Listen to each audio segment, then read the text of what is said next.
Hi friends, ఈరోజు మా mummy fish curry వండుతుంది. చూడండి ఎట్లా చేస్తుందో. ఫస్ట్ ఆయిల్ వేసుకోవాలి. ఆయిల్ కాగిన తర్వాత ఉల్లిగడ్డలు వేసుకొని కొంచెం కలర్ వచ్చేదాకా చేసుకున్న తర్వాత దాంట్లోకి అల్లం యాడ్ చేసుకోవాలి.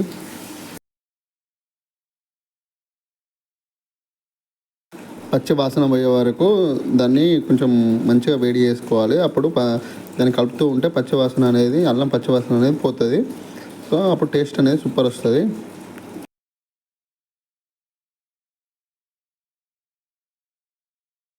తర్వాత దాంట్లోకి పసుపు యాడ్ చేసుకోవాలి. మంచిగా అన్నీ మగ్గిన తర్వాత దాంట్లోకి కారం యాడ్ చేసుకోవాలి. ఉప్పు, అలాగే దాంట్లో ఇప్పుడు మనం చేపల పులుసు కాబట్టి చింతపండు పులుసు యాడ్ చేసుకోవాలి. చింతపండు పులుసు అన్నా, టమాటా పులుసు అన్నా, టమాటాలన్నా వేసుకోవచ్చు. నీసు రాకుండా కొంచెం మన కొత్తిమీర పొడి యాడ్ చేసుకున్నాం. సో కొంచెం ఇప్పుడు అనేది సూప్ అనేది చిక్కగా వచ్చింది. ఇప్పుడు దాంట్లోకి మనం చేపలు యాడ్ చేసుకోవాలి. కొంచెం చిక్కగా అయిన తర్వాత చూడండి, ఇప్పుడు మేము చేపలు దానిలోకి యాడ్ చేస్తున్నాం.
చేపలు కొంచెం కుక్ అయ్యాక అట్లా దానిలో వేసిన తర్వాత అప్పుడు వాటర్ని యాడ్ చేసుకోవాలి. మనకు తగినంత వాటర్ యాడ్ చేసుకొని మనం పులుసు పెట్టుకుంటే టేస్ట్ అనేది సూపర్ వస్తుంది.